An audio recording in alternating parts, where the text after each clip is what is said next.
की बेटी के हत्यारों को फांसी दो, फांसी दो। मैं चाहती हूँ कि वो जो लोग हैं जिन्होंने भी ये सब किया है, घिनौना काम किया है, वो लोगों को बीच चौराहे पे खड़ा करके काट दिया जाए।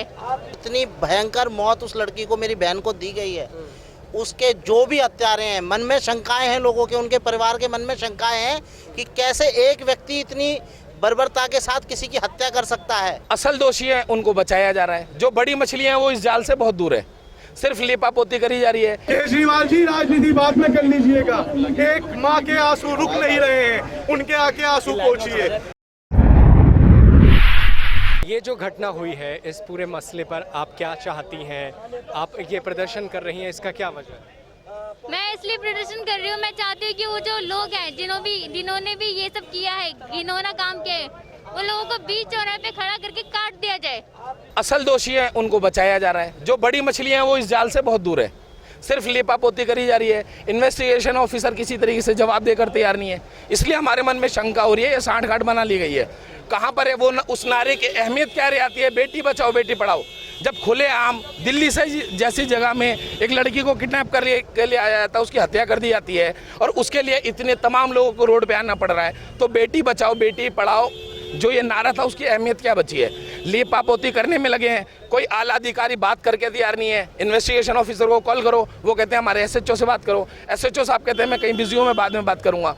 तो इस तरीके से न्यायिक जांच होनी चाहिए। हम चाहते हैं इसमें एक एसआईटी गठित हो, ऊंचे स्तर की इस तरीके से जांच होनी चाहिए, जो दोषी हैं वो बचने नहीं चाहिए। और ये हमारे लिए नहीं, जितने लोगों तक मेरी आवाज़ पहुंच रही है, मैं भी एक बेटी का बाप हूँ, एक बहन का भाई हूँ, आप सारे घर में बेटियां हैं, क्या उस दिन का इंतजार कर रहे हैं जिस दिन हमारे घर से बेटी ले आके कत्ल करी जाएगी? पूरी देश की बेटी का कत्ल है, हमारे लिए शर्म की बात है, बड़े अफसोस की बात है ये कि आज हमें रोड पे निकलना पड़ रहा है इंसाफ के लिए। एक ऐसा सिस्टम क्यों नहीं बनाया जा रहा है? हर एक के संग तो रोड पे लोग खड़े नहीं होंगे ना। हम चाहते हैं इसमें न्यायिक जांच हो, जो असल दोषी हो, जब तक वो लटकेंगे नहीं, जब तक कि हम भी भटकेंगे नहीं। हमने पूरी तरीके से उनको जब तक फांसी नहीं कराएंगे, ऐसे प्रोटेस्ट जारी रहेगा। जो असल इसके दोषी हैं उन लोगों को जल्द से जल्द अरेस्ट करें और जो जाँच अधिकारी हो ईमानदारी से अपना काम करे। हमारे साथ बातचीत करने के लिए आम आदमी पार्टी के पार्षद जो हैं जितेंद्र सिंह जीतू जी मौजूद हैं, हम इनसे भी बात करते हैं। सर, आपकी तरफ से, सरकार की तरफ से लाख दावे होते हैं। आम आदमी पार्टी ने अभी हाल ही में न्यूयॉर्क और वॉशिंगटन से ज़्यादा दिल्ली में सीसीटीवी कैमरे लगा दिए, फिर भी महिलाएं सुरक्षित नहीं हैं। क्या वजह है सर? कुछ तो नाकामी है सरकार की। देखिए, बहुत सारी चीज़ें हैं, मल्टीपल एजेंसीज दिल्ली के अंदर काम करती हैं, मल्टीपल सरकारें काम करती हैं। ये वक्त इस समय जहाँ हम खड़े हैं, जितना दुख इस परिवार का है, मैं अभी दिन में भी परिवार के पास गया था, उनके माता पिता से, उनके भाई से मिलकर के हम लोग आए हैं और जितने आक्रोश में सभी लोग हैं, मैं नहीं समझता कि ये बात अभी ये डिस्कस करने का कि किसकी कहाँ क्या कमी रह गई है, क्या वो सब करेंगे। मैं ये कह रहा हूँ कि जो अभी ये मसला हुआ है, इतनी भयंकर मौत उस लड़की को, मेरी बहन को दी गई है, उसके जो भी हत्यारे हैं, मन में शंकाएं हैं लोगों के, उनके परिवार के मन में शंकाएं हैं कि कैसे एक व्यक्ति इतनी बर्बरता के साथ किसी की हत्या कर सकता है। इसमें और भी लोग शामिल हैं और अलग अलग किस्म की चीज़ें निकल के आ रही हैं। इसकी निष्पक्ष और जल्दी से जल्दी जांच होनी चाहिए, चाहे कोई बड़े से बड़ा अधिकारी इन्वॉल्व हो, चाहे कोई भी व्यक्ति इन्वॉल्व हो, उसको फांसी से कम सज़ा मिलनी नहीं चाहिए। जितना आक्रोश यहाँ लोगों के मन में है, सिर्फ इसलिए लोग खड़े हुए हैं क्योंकि शंकाएँ बन रही हैं। पुलिस वाले अलग अलग थाने इन्वॉल्व हैं, हरियाणा पुलिस इन्वॉल्व है, दिल्ली पुलिस भी इन्वॉल्व है। मैं कह रहा हूँ सब चीज़ें साइड रख दो अभी के लिए, लेकिन जो इस परिवार का दर्द है वो केवल और केवल वो शंकाएं दूर होकर उनको कड़ी से कड़ी सज़ा मिल करके, और फांसी के अलावा मैं नहीं समझता कोई दूसरी सज़ा इस तरह की हो सकती है। जिस प्रकार का जघन्य अपराध इन लोगों ने किया है, ऐसी रूह कांपनी चाहिए। हम लोगों को इतना अंदर तक हमारा मन झंझोड़ चुका है कि हम क्या करें, कैसे हम क्या करते हैं उस बहन के लिए अपनी, जिसके साथ इतनी बर्बरता के साथ ये घटना हुई है। तो अच्छा सर, आम आदमी पार्टी में आप महत्वपूर्ण पद पर हैं, आपके विधायक हैं, आप खुद विधान पार्षद हैं, क्या ऐसी कोई बात हुई है जो आप विधायक जी हैं वो परिवार से मिले, या मंत्री कोई आए, या केजरीवाल जी जैसे नांगल गांव गए थे, ऐसी कोई बात हो रही है कि परिवार से मिलना, सांत्वना देना, इंसाफ की मदद करना, क्या आम आदमी पार्टी कुछ करने वाली है? विधायक जी से हम लोग लगातार संपर्क में हैं। विधायक जी अभी इस वक्त दिल्ली में मौजूद नहीं हैं। हमारे दिल्ली के मंत्री जी इमरान हुसैन जी परिवार से जल्दी ही मुलाकात करेंगे, हमारी उनसे बात हो रही है, वो समय मांग रहे हैं किस समय परिवार से मुलाकात हो सकती है। हमने परिवार वालों से भी संपर्क किया, उनसे बात करेंगे। इनकी लड़ाई को जिस भी स्तर पे लड़ना पड़ेगा, मंत्री विधायक हमारे मुख्यमंत्री जिस किसी को भी जो भी करने की ज़रूरत पड़ेगी हम लोग करेंगे और इन हत्यारों को कड़ी से कड़ी सज़ा दिलवाने करके हम लोग काम करेंगे। कैसे भी करना पड़े, कुछ भी करना पड़े, मैं कह रहा हूँ आप विधायक जी मंत्री जी की छोड़े, अगर मुख्यमंत्री जी तक भी बात करने की ज़रूरत रहेगी वो भी करेंगे।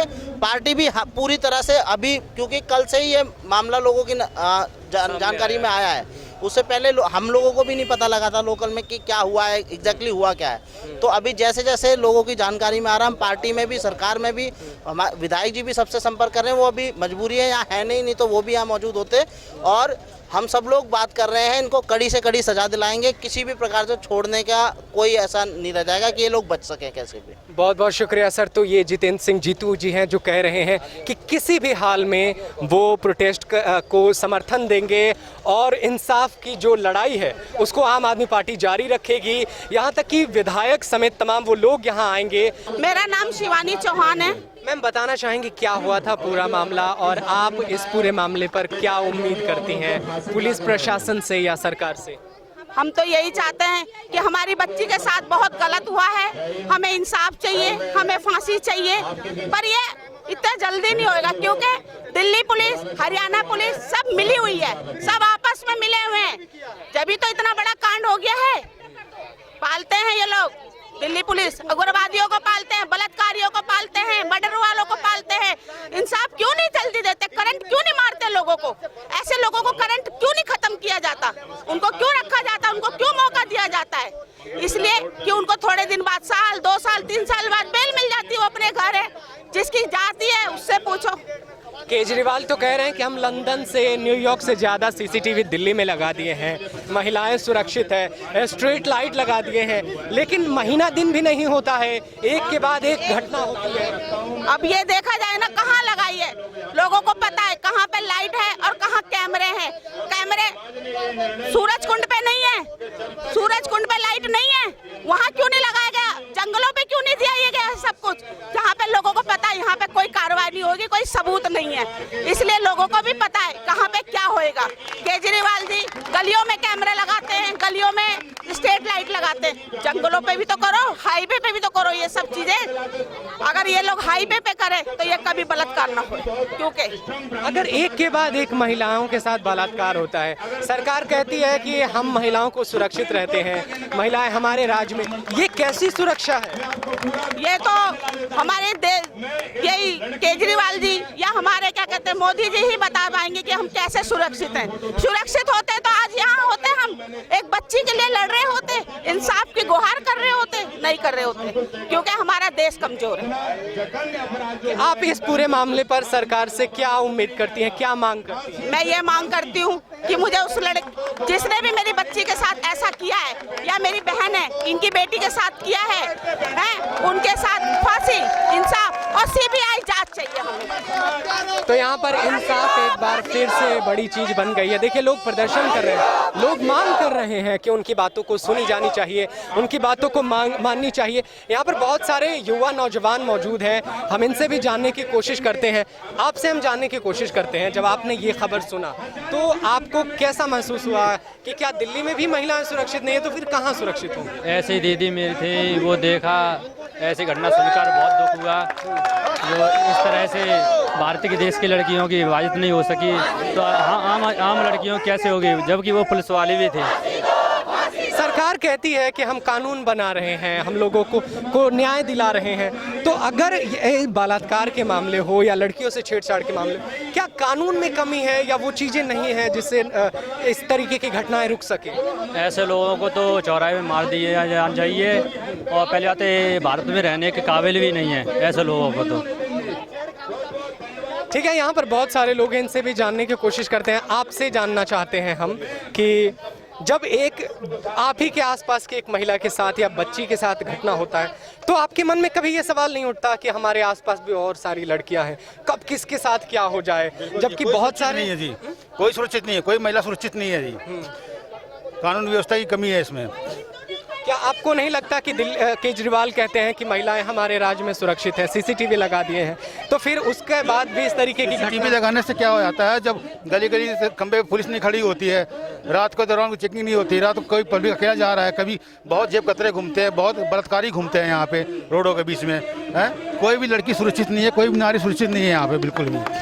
देखिए यहाँ हर किसी के मन में रोष है, हर कोई बस यही कह रहा है कि चाहे आप जितना सीसीटीवी लगा ले, लेकिन पुलिस प्रशासन अगर मुस्तैद नहीं होगा तब तक इस पूरे मसले पर जो है वो न्याय नहीं हो पाएगा। लोगों का कहना है कि उन्हें इस पूरे मामले पर सीबीआई की जांच चाहिए और सरकार को जल्द से जल्द इस पूरे मामले पर अपना पक्ष साफ करनी चाहिए। लड़की के पक्ष से मुलाकात कर उन्हें मुआवजे का और कम से कम नौकरी का तो ऐलान करना ही चाहिए। गुंडागर्दी नहीं चलेगी, नहीं चलेगी, नहीं चलेगी। सबकी बेटी के हत्यारों को फांसी दो, फांसी दो। बेटी के हत्यारों को फांसी दो, फांसी दो। गुंडागर्दी नहीं चलेगी, नहीं चलेगी, नहीं चलेगी। देश की बेटी के हत्यारों को फांसी दो, फांसी दो। बेटी हम शर्मिंदा है, तेरे कातिल जिंदा है। बेटी हम शर्मिंदा है, तेरे कातिल जिंदा है। बेटी हम शर्मिंदा है, तेरे कातिल जिंदा है। तेरे कातिल जिंदा है। बेटी हम शर्मिंदा है, तेरे कातिल जिंदा है। देश की बेटी के हत्यारों को फांसी दो, फांसी दो, फांसी दो, फांसी दो। गुंडागर्दी नहीं चलेगी, नहीं चलेगी, नहीं चलेगी। गुंडागर्दी नहीं चलेगी, नहीं चलेगी, नहीं चलेगी। बेटी हम शर्मिंदा है, तेरे कातिल जिंदा है। हम सब भी शर्मिंदा है, तेरे कातिल जिंदा है। बेटी हम शर्मिंदा है, तेरे कातिल जिंदा है। फांसी दो। राबिया हम शर्मिंदा है, तेरे कातिल जिंदा है। राबिया हम शर्मिंदा है, तेरे कातिल जिंदा है। बेटी हम शर्मिंदा है,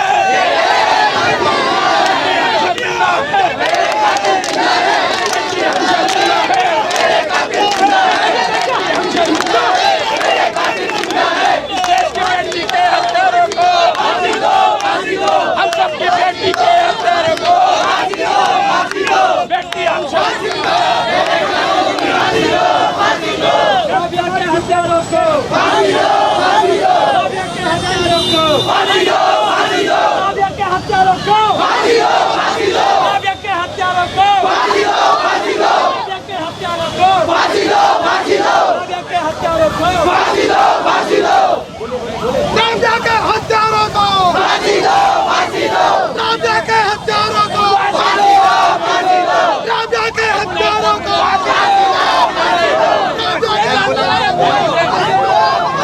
केजरीवाल जी राजनीति बाद में कर लीजिएगा। एक माँ के आंसू रुक नहीं रहे हैं, उनके आके आंसू पोंछिए। एक बाप का दर्द ठंडा नहीं हो रहा है, उनको आके गले से लगाइए। क्या आपको अभी तक फुर्सत नहीं मिली? अमानतुल्लाह साहब वक्फ बोर्ड के चेयरमैन कहाँ हैं? कहाँ है जाकिर खान साहब माइनॉरिटी के चेयरमैन? कहाँ है महिला आयोग की स्वाति मालीवाल जी? कहाँ है सारे लोग? आज इनके कोई आंसू पोंछने वाला भी नहीं है। वो आपकी डिपार्टमेंट की कर्मचारी थी, वो सिविल डिफेंस की कर्मचारी थी, लेकिन आप लोग खामोश हैं। आज हमने चक्का जाम किया है और जब तक नहीं उठेंगे जब तक वो लोग नहीं आएंगे। जय हिंद, जय भारत। कोई भी यहाँ से नहीं हिलेगा जब तक दिल्ली की समाज की बेटी के हत्यारों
राबिया के हत्यारों को फांसी दो, फांसी दो। राबिया के हत्यारों को फांसी दो, फांसी दो। राबिया के हत्यारों को फांसी दो, फांसी दो। बेटी हम शर्मिंदा है, बेटी हम शर्मिंदा है।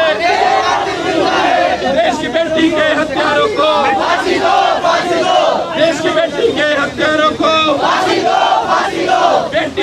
जिंदा है, बेटी हम शर्मिंदा है, बेटी हम शर्मिंदा है,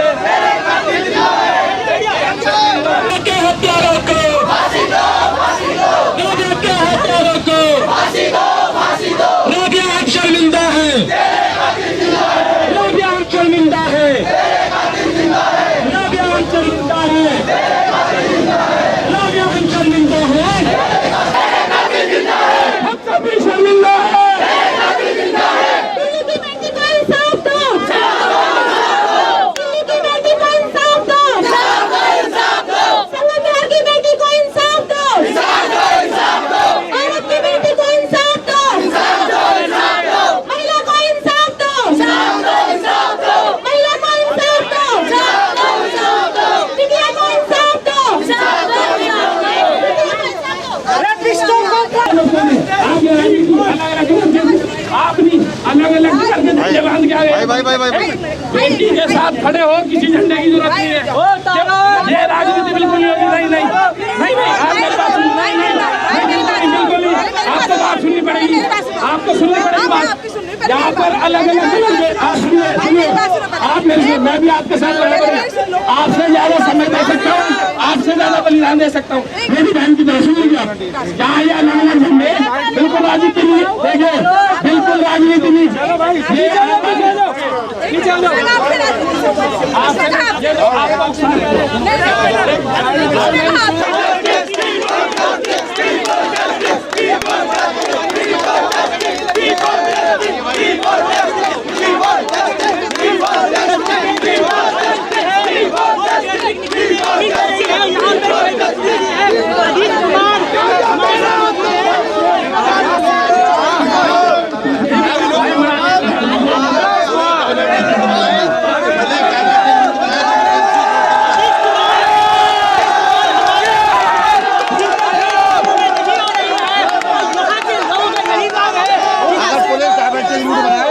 नमस्कार, आप देख रहे हैं एनसीआर समाचार। मैं हूं आपके साथ नदीम अहमद। इस वक्त मौजूद है रतिया मार्ग पर और यहां पर दिल्ली कैंट के बाद एक ऐसी घटना हुई है जिसके बाद से पूरे संगम विहार में ये सवाल उठने लगा है कि क्या दिल्ली की लड़कियां फिर से खतरे में हैं। अभी हाल ही में करीब महीने भर पहले ये घटना हुई थी जिसमें नांगल गांव में एक लड़की को मार दिया गया था। अभी वो मामला शांत भी नहीं हुआ है कि संगम विहार में एक ऐसा मामला सामने आया है जिससे जो भी सुन रहा है उसके रोंगटे खड़े हो जा रहे हैं। 21 साल की लड़की जो सिविल डिफेंस में काम करती थी, उसके शरीर को कई टुकड़ों में काट करके फेंक दिया गया है और उसके बाद से पूरा मामला जो है अब सड़कों पर आ चुका है। यहाँ पर हजारों लोग धरना दे रहे हैं, माँ बाप बीच सड़क पर पानी में मौजूद हैं और ये धरना दे रहे हैं। इनकी बस एक ही मांग है कि इंसाफ का इनका जो सपना है उसे पूरा किया जाए। यहाँ पर माँ बाप मौजूद है, हम उनसे जानने की कोशिश करते हैं कि आखिर पूरा मामला क्या था, क्यों ऐसी घटना हुई और इस घटना पर अब तक उन्होंने जो पुलिस प्रशासन से पूछा है, कहा है, उस पर क्या नतीजा निकला है और धरना देने की ऐसी क्या जो मामला है आखिर क्यों आ गया है। क्या पुलिस इस पूरे मामले पर कार्रवाई नहीं कर रही है? क्या पुलिस ने नांगल गांव से सबक नहीं लिया है? क्या 2011 की घटना के बाद से दिल्ली अभी भी सुरक्षित नहीं है? ऐसे तमाम सवाल हैं, इनका जवाब लेंगे। यहाँ पर माँ बाप मौजूद हैं, हम इनसे बात करने की कोशिश करते हैं। क्या था पूरा मामला, आप अब बताइए, अपना नाम के साथ शुरू कीजिएगा। समीर अहमद सैफी मेरा नाम है। समीर अहमद मेरा नाम है। मेरी लड़की डीएम ऑफिस में सर्विस कर रही थी। रोज़ 10-11 बजे रोज़ जाती थी वहाँ पे और शाम को 7-8 बजे वापस आ जाती थी। जब 26 तारीख को मैं ड्यूटी से शाम को आया तो मेरी बेटी का फ़ोन आया 7:50 पे। 7:50 पे फ़ोन आया मगर हमें पता नहीं चला। जब हमें पता नहीं चला, मिस कॉल देखी हमने, फिर हमने 8-8:15 बजे जब हमने कॉल करी उसको तो उसका मोबाइल स्विच ऑफ आया। जब उन्होंने कॉल किया था तो कुछ कहा था या कोई बात नहीं? उस कॉल का हमें मालूम नहीं चला था, उसका हमें पता नहीं चला था उस कॉल का। उसकी मम्मी दवाई खाकर सो हुई थी, तबीयत खराब थी, तो उस कॉल का हमें पता नहीं चला। जब हमने 8:30 बजे कॉल करी तो स्विच ऑफ हो गया। तो तो फिर मैंने सोचा कि 8:30 बज गए, अब तक लो तो आ जाती थी। मैंने अपने बड़े लड़के को रतिया मार्ग पे खड़ा कर दिया। क्या जाकर देख बेटा 10:30 बज गए हैं, लड़की का मामला है। मेरी लड़की तो शेरनी बनकर आती थी एकदम। मैं छत पर से खड़ा होकर देखता था जब ड्यूटी का टाइम उसका आ जा, जब वो आती थी ड्यूटी ख़त्म हो जाती थी तो मैं देखे कर रहा था छत पर चढ़ गए कि मेरी शेरनी आ रही है। मेरा हौसला बहुत बढ़ाती थी वो। फिर जब मैं वहाँ से देखते देखते फिर मैंने अपना डीएम ऑफिस गया। जब डीएम ऑफिस गया वहाँ जाकर सिविल ड्रेस में 4-5 लड़के थे वहाँ पे। उनसे मैंने पूछा रात के 11 बजे, बोले ये बेटी मेरी है यहाँ पे? बोला हाँ है, ये आती थी। फिर उसके बाद में बोले फिर कहाँ है? तो मैं बोला कि अब ये बेटी मेरी घर पे गई नहीं है, 11 बज लिए होंगे। बोले ऐसा है, मेहरा डीएम है, रविंदर मेहरा डीएम, उसको पुलिस ने उठा लिया है। मैं बोला फिर? बोला ऐसा करो तुम शाम को आ जाओ, वो तुम तो है सुबह को 8 बजे आ जाओ। तो हमें बस इतना चाहिए, सीबीआई की जांच होनी चाहिए। सीबीआई की जांच हो या उसको फांसी दी जाए। पुलिस डिफेंस में काम करना, डीएम ऑफिस में काम करना, ये माँ बाप का कहना है, लेकिन बच्ची का मर्डर हो जाता है, कोई जो है इस पर सुनवाई नहीं होती है। माँ बाप का कहना है कि एफआईआर भी दर्ज नहीं हुआ है। यहाँ पर बहुत सारे लोग मौजूद हैं, हम इनसे बात करने की कोशिश करते हैं। क्या मामला हुआ है, आप क्या सोचते हैं इसके बाद से? क्या देश में महिलाएं अभी भी सुरक्षित नहीं हैं? देखिए, मामला तो बड़े दुर्भाग्य के साथ ये घटना हुई है। ये जॉब पर गई थी और शाम को घर वापस आई नहीं। पता चला कि इसको लाश जो है शूटिंग रेंज उधर होटल के पास मिला और उसको बहुत बुरी तरीक़ा से चाकू से कई जगह इसके गोश्त काट के फेंक डाल रखा था। पता चला कि जो आदमी किया वो उसने शो कर रहा कि मैं इसका हस्बैंड हूँ। दरअसल में उसका हस्बैंड वो है ही नहीं। हत्या करके इसमें लगता है कि कई लोगों को मिला हुआ कांड किया है, लोगों ने मिल के किया है। इससे लगता है ये साबित कि कई लोग मिलके उसके साथ घटना करके और इसको पैसा दे दिया है कि तुमने इस तरह से अपना बयान दो ताकि केस कमज़ोर हो जाए। लेकिन ये बहुत गलत बात हुई है कि आपको उसी पर शक है कि अधिकारी ही मिल करके इस घटना को अंजाम दिए हैं? भाई, जब उन्होंने जॉब पर गया तो उनको जॉब पर से घर वापस आनी चाहिए। घर उसने वापस आई नहीं। इसकी माँ गई, फ़ोन किया उसने, उसके माँ के मोबाइल पे 8-10 फ़ोन आई थी, जबकि वो उसकी माँ जो है फ़ोन को रिसीव नहीं कर पाई। वो कुछ बताना चाह रही थी लेकिन उन्होंने फ़ोन रिसीव कर नहीं पाई उसकी माँ ने फिर पता किया, वहाँ गया, वहाँ कुछ रिपोर्ट मिला कि जी आपको कोई सोचना नहीं है, आपकी लड़की पहुँच जाएगा, और लड़की वहाँ से आई नहीं। तो इससे साफ जाहिर होता है कि वहाँ का जो स्टाफ है, जो जिसके अंदर में ये काम कर रहा है, उसका जिम्मेदारी है। मतलब ये माना जाए कि ऑन ड्यूटी ये घटना हुई है और लड़की घर नहीं आई है और तब ये घटना हुई है। आप लड़की के कौन है? आप? मैं लड़की का मामा हूँ। मामा है? लड़की के भाई। आप लड़की के भाई हैं? क्या आप कुछ बताना चाहेंगे कि डीएम ऑफिस में काम करने वाली लड़की के साथ इस तरीके की घटना होती है, क्या किस पर आपको शक था? कुछ ऐसी बातें आप बताना चाहें जो उस शाम को लड़की के साथ हुई थी? आखिरी बातचीत आपकी क्या हुई थी? आखिरी बातचीत उससे नहीं हो पाई थी, शाम से पहले ही उससे बात हुई थी, लेकिन उसने करीब 7-8 बजे के बीच में एक कॉल हमें की। उस कॉल का हम नहीं उठा पाए, वो हमारी बदकिस्मती थी हमारी ज़िंदगी में। ऐसा हुआ कि हम नहीं कर पाए, लेकिन उसके बीच में 1 बजे के टाइम रात को उसकी फ्रेंड से एक बात हुई थी जो उनके साथ काम करती थी, जिनका नाम है ज्योति। ज्योति ने हमें ये बताया कि ज्योति ने जब मम्मी से बात की तो मम्मी ने डायरेक्टली उनसे बात करने के बाद में उनसे बताया कि आंटी आप परेशान ना होइए, मेरे पास क्लिप है उनकी मौजूदा। उन्होंने नाम लिया है रविंद्र जी का। रविंद्र है एक वहाँ पर, रविंद्र जो हेड थे उनके मेहरा, रविंद्र मेहरा के, वो मेहरा जी के केस के सिलसिले में सर के साथ गई हैं। उनसे कुछ पूछताछ हो रही है और 11-12 बजे तक या रात को करीब जो भी टाइम है सुबह तक वो घर आ जाएंगी, आप परेशान मत हो। अच्छा, आप लोग गए थे थाने वगैरह, एफआईआर दर्ज हुआ या आप उच्च अधिकारियों से मिलना चाहें तो मुलाकात हुई? कुछ केस में प्रोग्रेस हो रहा है क्या? दर्ज हुआ? ये 26 तारीख की घटना। सर केस में कोई प्रोग्रेस नहीं हो रहा है। जो ये खाना सूरजगढ़ है ये सर, ये हरियाणा में पड़ता है। हरियाणा में जाकर के हमने केस दर्ज जो हुआ, डेड बॉडी वहीं नहीं मिली थी, उसका इतनी बुरी तरह से बर्बरता से मारा गया था कि उसके पूरे स्तन काट दिए गए थे, उसके यहाँ तक कि प्राइवेट पार्ट को काट दिया गया था, उसके अंदर चाकू घोंपा गया था, उसका गला काट दिया था। वहाँ की पुलिस ने जब घर वाले वहाँ पहुँचे तो उसको ज़बरदस्ती पैक किया। पैक करने के बाद हमें सीधा गाँव भेज दिया कि जल्दी जाओ यहाँ से और जा करके उसको दफन करवा दो। हम लोग सीधा इतना नहीं पता, इन लोगों ने करवा दिया, दफन करवाया गया उसका, ठीक है। फिर यहाँ आए दोबारा। पोस्टमार्टम हुआ या दफना दिया गया? पोस्टमार्टम हुआ है सर उसका, उसके जो तहरीर हुई है, FIR भी हुई है, उसमें 302 की दफ़ा लगाई गई है। लेकिन निज़ामुद्दीन के अलावा उसके पूरी टीम पर हमें शक है, पूरा शक है उसकी। पुलिस पर ही आपको शक है? जी, निज़ामुद्दीन DM ऑफिस के अधिकारियों पर? जो SDM ऑफिस के अधिकारी है, जहाँ पे लड़की वर्क करती थी, जिनके साथ वाले थे, ज्योति एक नाम है उसका, लड़की का ज्योति है। तो ये नाम आपने दर्ज करवाया FIR में या नहीं? ये नाम नहीं दर्ज करवाया, क्योंकि ये हमें पता जो चला है कल ऑडियो क्लिप के जरिए पता चला है। और शक हमें पहले था, क्योंकि जितनी बर्बरता से बहन को मेरी मारा गया है, उस हिसाब से ना सर एक का काम नहीं हो सकता है, काम 5-6 का। उसका रेप हुआ है, मैं 100% कह सकता हूँ उसका रेप। यहाँ पर लड़की के मामा हैं, हम इनसे भी जानने की कोशिश करते हैं। आप तो पहली बात बहुत परेशान हैं, इस तरीके से धरना दे रहे हैं। आपको क्या लगता है कि दिल्ली पुलिस इंसाफ देगी? कोई बड़े नेता या यहाँ के सांसद विधायक आप लोगों से कुछ बात किए हैं, आश्वासन दिए हैं कि हम इंसाफ दिलाएंगे? देखो, अभी तक तो किसी ने आश्वासन नहीं दिया, मगर हम ये चाह रहे हैं कि जैसे हमारे भाई लोग हैं हमारे साथ खड़े, तो हमें इंसाफ मिलेगा। क्योंकि हम अकेले पड़ जाएंगे तो हम कुछ नहीं कर सकते, क्योंकि हमारे भाई लोग हमारे साथ हैं और चाह रहे हैं इंसाफ मिले। और इतनी बेदर्दी से मारने के लिए कोई भी आदमी देखेगा तो तड़प लगेगा। मतलब बहुत बुरी कंडीशन है लड़की की, जिस हालत से देखी जा रही है। ये इतना दिन हो गया, कोई दिल्ली के मुख्यमंत्री नांगल गांव चले गए दलित लड़की के साथ जो घटना हुई थी वहां पर। क्या लगता है आपको, दिल्ली के नेता वगैरह, आम आदमी पार्टी के कोई नेता बोले हैं कि मुख्यमंत्री यहाँ आएंगे या आपके परिवार से मिलेंगे? अभी तक कोई नहीं आया, अभी तक हमारे पास कोई नेता ऐसा नहीं आया जो हमें थोड़ा सहारा दे सके। अभी तक कोई नहीं आया।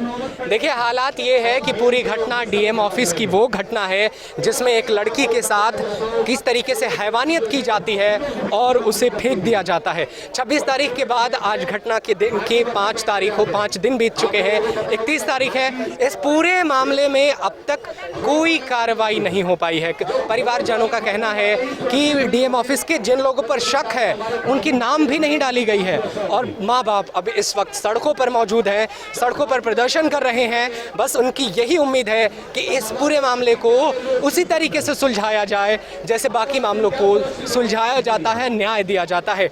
इस पूरे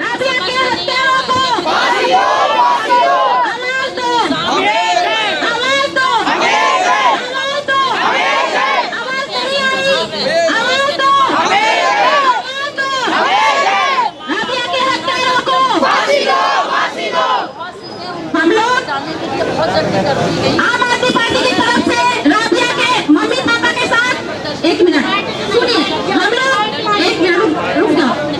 ये हमारा महिलाओं का सम्मान का बात है, हम किसी पार्टी से ताल्लुक रखते हैं, लेकिन आज हमारे सम्मान की बात है। हम इसलिए यहाँ पे आए हैं, ना किसी का प्रचार के लिए, ना किसी के लिए बुरा बोलने के लिए।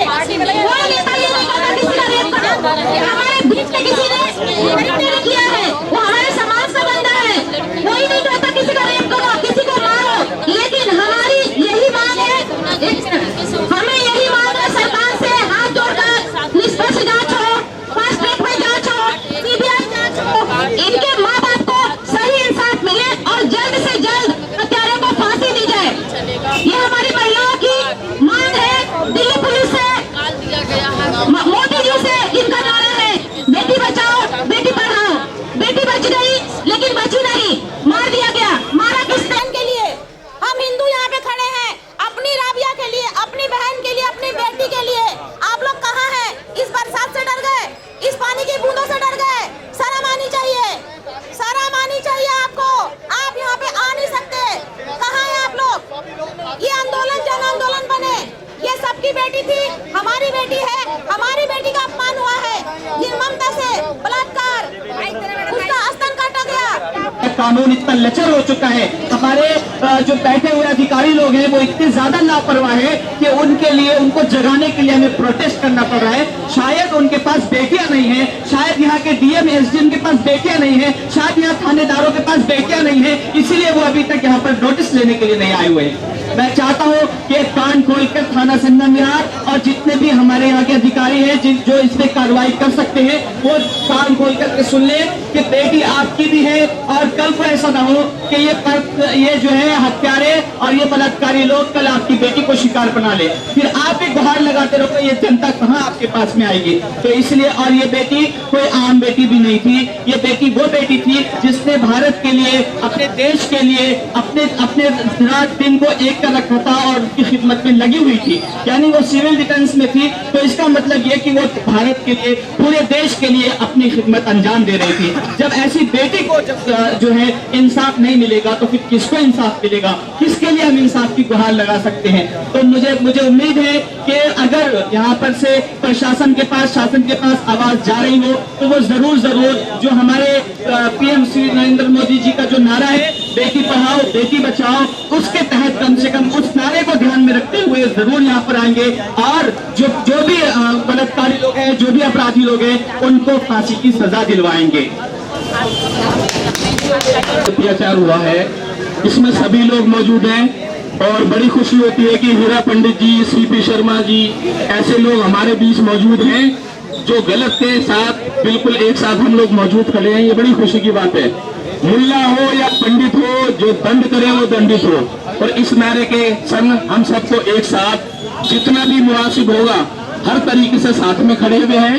अब सारे लोग इंतजाम कर रहे हैं और आप लोगों से गुजारिश है कि रतिया मार्ग एमबी रोड पे जाएंगे, आप लोग हमारे साथ चलें।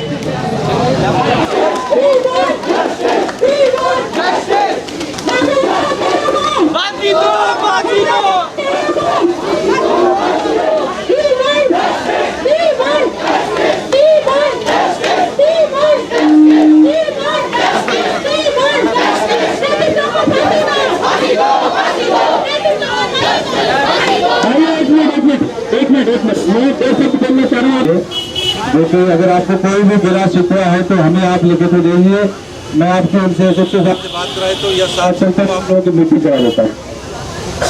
इसमें इस तरीके से सड़क जाम करने से लोगों को और परेशानी होगी, जनता को, पब्लिक को, आपके भाइयों को जो इस संगम विहार में रहते हैं और जो उस वक्त अपने ड्यूटी से आ रहे हैं, अपने घर को जा रहा है। आप लोगों से रिक्वेस्ट है कि रोड खाली कर दीजिए। जो भी कोई आपकी डिमांड जायज है, हम भी आपके साथ है। इस देश में हम भी आपको बिल्कुल पता है कि बहुत गलत काम हुआ है, लेकिन इसका जो गैर कानूनी जो तरीका है, उसके लिए मैं आपके साथ थाना वहाँ चलता हूँ और वहीं हम चल के उनको नोटिस देते हैं, ज्ञापन देते हैं, हमारी जो मांगे वो उनको सुपुर्द करते हैं। अब आप बताइए, आप लोग मेरे से क्या चाहते हैं, संगम विहार में क्या चाहते हैं? हमारा प्रदर्शन ऐसा चलता है, आप कल क्यों नहीं वहाँ आपके थाने में रहे और आप बाहर बिल्कुल नहीं निकले, पब्लिक को देखा तक नहीं आप, क्या आपको जानकारी नहीं थी, क्या आपके कानों में आवाज नहीं थी उस चीज की? हाँ, उसका आपने सही कहा, लेकिन मैं आपको बता दूं 4 बजे से मेरी एक मीटिंग थी जिसमें कि कल दिल्ली पुलिस का कुछ ऐसा होने वाला है, इन्वेस्टिगेशन और लॉ एंड ऑर्डर सेपरेट होगा। सभी को पता होगा, न्यूज़पेपर में भी आया है कि कल से 2 विभाग हो रहे हैं एक थाने में। उसकी मीटिंग थी जो कि उससे 15 मिनट मैंने उसमें टाइम निकाल के लेट होकर के भी पब्लिक और ताकि आगे किसी लड़की के साथ ऐसे ना हो। इससे पहले भी महिलाओं के साथ ऐसे हुआ है, इससे पहले भी निर्भया कांड हुआ है, इससे पहले भी वो घटनाएं हुई हैं, लेकिन आज नहीं सुधरता है माहौल। क्या आपको नहीं लगता कि सरकार जो कहती है वो नहीं कर पा रही? बिल्कुल नहीं कर पा रही है सरकार सिर्फ सड़क नाली इन सब पे ध्यान दे रही है। सरकार कानून भी बना रही है कि लड़कियों को प्रोटेक्ट कैसे किया जाए। स्ट्रीट लाइट से लड़कियां प्रोटेक्ट नहीं होती है, ऐसे लोगों को तुरंत के तुरंत काट देना चाहिए, उससे लड़कियां प्रोटेक्ट होंगी। जब दिल्ली में ये हाल है तो आप नहीं सोचती कि देश में महिलाएं कैसे रहती होंगी? बेटियों की पढ़ाई के लिए एक जिम्मेवारी है, आप भी महिला हैं, आप भी बेटी हैं, तो घर से बाहर निकलती है तो डर लगता है ऐसे माहौल। बिल्कुल, आज मैं जा रही थी अपने ऑफिस, मैंने देखा मेरे को आसपास के लोग, मेरे को हर कोई दरिंदा ही लग रहा था, पता नहीं क्यों। जब से मैंने ये केस सुना है हर कोई मेरे को ऐसे लग रहा था। अच्छा, आप जो हैं आप भी प्रोटेस्ट कर रही हैं, साथ में हैं, तो आप पढ़ाई करती हैं, तो क्या जब कॉलेज जाती हैं या स्कूल जाती हैं तो नहीं लगता कि इस तरीके की घटनाएं जो है लोगों को के मन में, औरतों के मन में डर पैदा करती है? बिल्कुल डर पैदा करती है, पर क्या करें, आज के लोग हैं ही ऐसे, समझने को तैयार ही नहीं होते किसी चीज़ को। आप लोगों को समझना चाहिए कि जो हम ये कर रहे हैं, जो हो रहा है, क्या समाज में सही हो रहा है, क्या ये ऐसा होना चाहिए, नहीं होना चाहिए, बहुत ही गलत है। मेरा कहना है। और जिन लोगों ने जो साथ में थे उन लोगों को सामने आके बोलना चाहिए उनके बारे में यार, आप लोगों को साथ देना चाहिए उनका, ना कि आप लोग घर में बैठ के अपना प्रोटेस्ट कर रहे हो बैठ के। उनको रोड पे उतरना चाहिए, उनको आकर के बोलना चाहिए सामने ना, घर में उनको सामने उनका साथ देना चाहिए। लड़की का, राबिया का जो भी था, जो भी किया नहीं किया, उनको नहीं पता था उनके साथ क्या होना था, पर हुआ गलत हुआ ना। सबको साथ देना चाहिए, सबको खड़ा होना चाहिए इस मामले में, सबको आना चाहिए सामने। अभी नहीं लगता कि और ज़्यादा देश के अंदर महिलाओं की सुरक्षा के लिए, खासकर दिल्ली में कहा जाता है कि केजरीवाल जी ने कहा था हम दिल्ली को बेहतर बनाएंगे, लेकिन आपको लगता है कि बेहतर हो गया है या महीने दिन के अंदर ही एक के बाद एक घटनाएं होती है तो और बेहतर करने की ज़रूरत है? मैं इस बारे में आपको ज़्यादा डिटेल में थोड़ा सा बताऊंगी। कुछ महीने पुरानी, अभी 10 दिन पुरानी बात है, मैं शाहीन बाग से आ रही थी, 2 लड़के कार में सवार लड़की को कह रहे हैं आजा मेरी गाड़ी में बैठ जा। मैं पीछे से ही आ रही थी तो मैं बाइक पे थी, हमने गाड़ी को, लड़कियों को सपोर्ट किया। मैंने कहा बेटा तुम गाड़ी पे मारो, हाथ मारो। कंटिन्यू उन्होंने जब हाथ मारा, गाड़ी रोकी, फिर उसके साथ आई थिंक वो मोहल्ले वाले इतने ख़राब थे, हमारे बोलने पे भी उस लड़कों को भगा दिया कि ये जाम हो रहा है हटाओ। तो आप मुझे बताओ, जो हमारा समाज ही इन लड़कों का ऐसा भगाएगा तो हमें कहाँ से इंसाफ मिलेगा? हमें तो इंसाफ चाहिए ना। मैं अगर बाहर निकलूं, मेरे मम्मी पापा 50 कॉल करते हैं, बेटा 8 बजे के बाद, बेटा कहाँ है तू?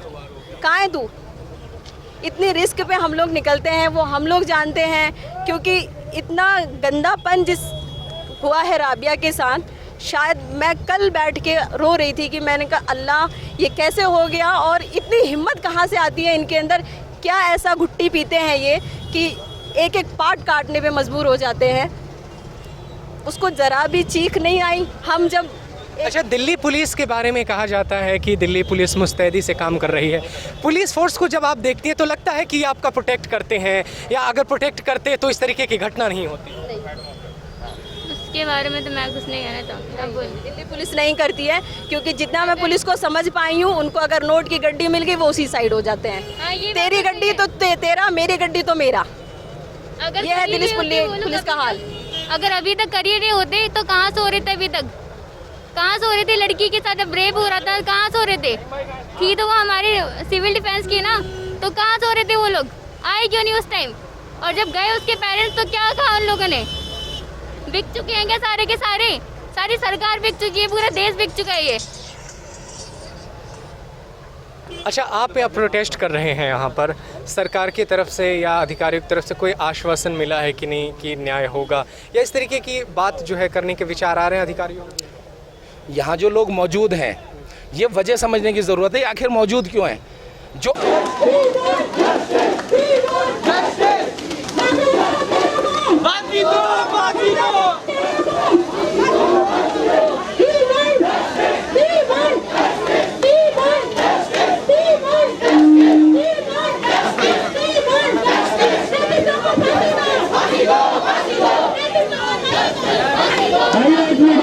एक मिनट मैं 2 शब्द बोलना चाह रहा हूँ।